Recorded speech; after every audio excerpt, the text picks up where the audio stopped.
다음 주제로 넘어가 보겠습니다. 정부가 공무원연금 개혁안을 공개했습니다. 더 내고 덜 받는 당초 개혁안에 고액 수령자들의 연금을 대폭 삭감하는 내용까지 더해져서 개혁 강도가 한층 더 세졌다고 합니다. 현장에 나가 있는 기자 연결합니다. 이상희 기자. 네. 네, 정부 당정이 오늘 합의를 한 것 같은데요. 연금 개혁 방안 얼마나 더 강력해졌습니까? 네, 조금 전 안행부가 공무원 연금 개혁안을 공개했습니다.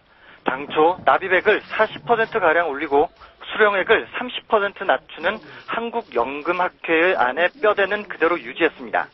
그런데 무엇보다 고액연금자에 대한 개혁안이 눈에 띕니다. 국민 눈높이를 고려해 고액연금자의 연금을 삭감하는 내용이 추가된 겁니다. 정부는 공무원 연금 수급자들의 월 평균 연금액인 219만 원의 2배, 그러니까 평균 438만 원 이상을 받는 퇴직 공무원들은 후내년부터 10년간 연금을 동결할 것을 제안했습니다. 또 은퇴 후 과도한 연금이 지급되지 않도록 납입금의 상한액을 평균 과세 소득의 1.8배에서 1.5배로 낮추는 방안도 제시했습니다. 납입금 인상과 수령액 삭감에 걸리는 시간도 연금학회가 제시한 10년에서 3년으로 크게 단축했습니다. 공무원들의 반발은 당연히 더욱 거세졌습니다. 공무원 노조 측은 정종섭 안행부 장관과의 면담에서 자신들을 배제하고 만들어진 정부안을 절대 수용할 수 없다며 오는 20일부터 1인 시위와 규탄 집회를 열겠다고 밝혔습니다. 지금까지 정부 서울청사에서 전해드렸습니다.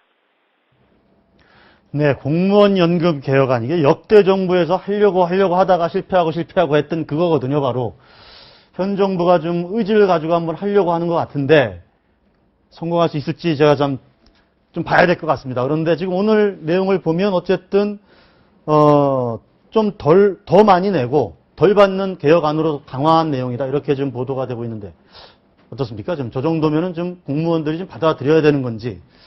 그거 상당히 쉽지 않은 이제 문제일 것 같아요. 네. 즉 공무원 입장에서만 먼저 생각을 한다고 하면, 네. 내가 그 공무원 직업을 선택했을 때 그 당시도 네. 사실은 노후의 연금이라고 하는 혜택도 생각을 했고, 네. 또 지금 그 나온 이 개혁안 자체가 어떻게 본다면 고위 공직자보다는 네. 중하위 공직자가 더 많이 뭐 손해를 봐야 되는 네. 그런 또 입장이고, 예. 또 그런 것을 본다고 하면 뭔가 그 공평치 않지 않느냐, 네. 이런 것이 이제 공무원과 공무원 가족의 이제 입장인데, 네. 그런데 또 국민의 그 입장에서 본다면 이 공무원 자체가 너무 지금 혜택을 보는 것이 아닌가. 그렇죠. 더군다나 이 연금 제도가 그 만들어진 그 시점으로 봤을 때는 네. 그 당시에는 사실은 민간 기업에 비해서 네. 공무원들이 이 봉급이 많이 적었고, 네. 지금 거의 이제 육박한 수준으로 가고, 또 그 당시에는 이것이 하나의 그 유인책이었는데, 네. 지금은 뭐 그렇지 않아도 공무원들에게 많이 또 오고 말이죠. 네. 또 더군다나 중요한 것은 지금 뭐 공무원 되기가 뭐 그렇죠. 최고의 직장이죠. 예, 더군다나 이게 지금 나이가 그 고령화 사회가 가장 빠르게 되는 네. 나라가 우리나라이기 때문에, 네. 그럼 결국 국민의 세금으로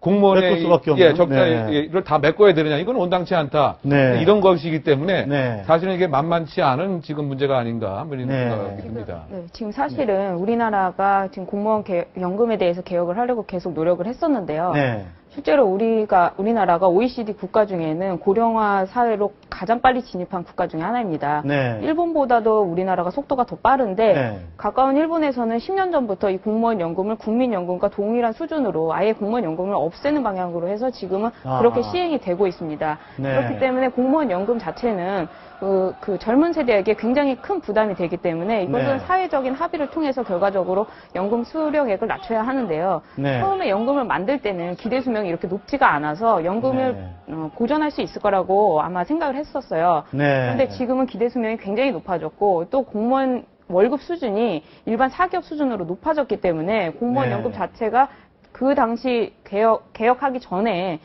그때 기준으로 하기에는 지금 사회적인 갈등이 생기는 상황이나 거죠. 뭐 이런 게 바뀌었으니 뭐 좀 달라져야 된다. 왜냐하면 이게 또 무슨 돈이 뭐 무한정 있는 것도 아니고 지금 몇 조씩 계속 이게 좀 늘어나고 있기 때문에 적자액이.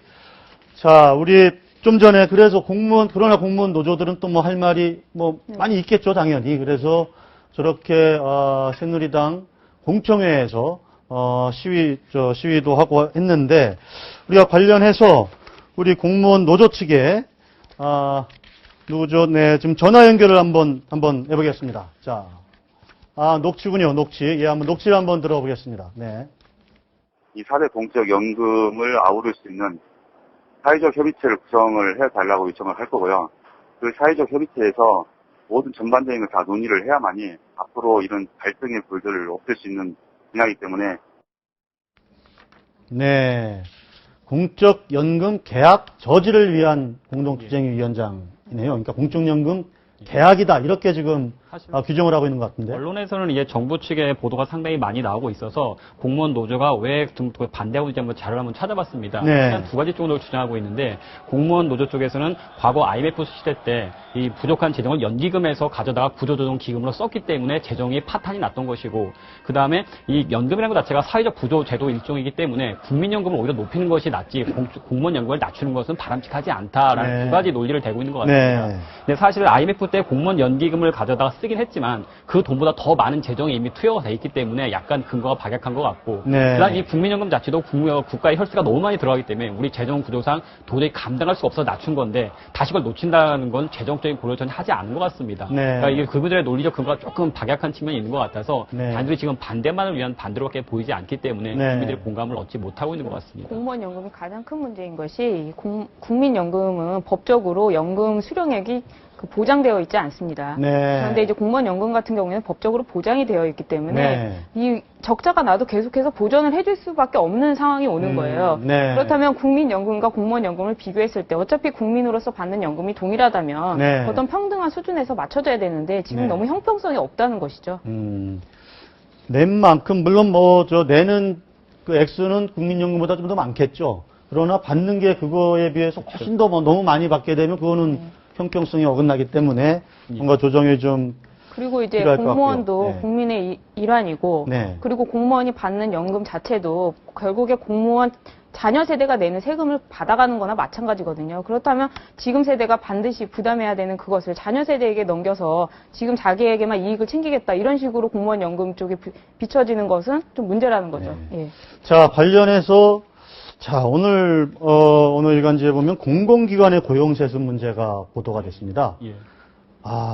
그러니까 수협중앙회, 농협중앙회 이런 쪽에 사례가 좀 있는데, 그러니까 자기 임직원이나 뭐 간부나 이런 분들이 자기 자녀들을 고용은 할 사례들인데, 물론 개별 케이스 상황은 다 뭐 조사를 해봐야겠지만 저렇게 많이 있다는 거는 뭔가 혜택을 줬다. 뭐 이렇게 볼 수도 있지 않겠습니까? 그렇죠.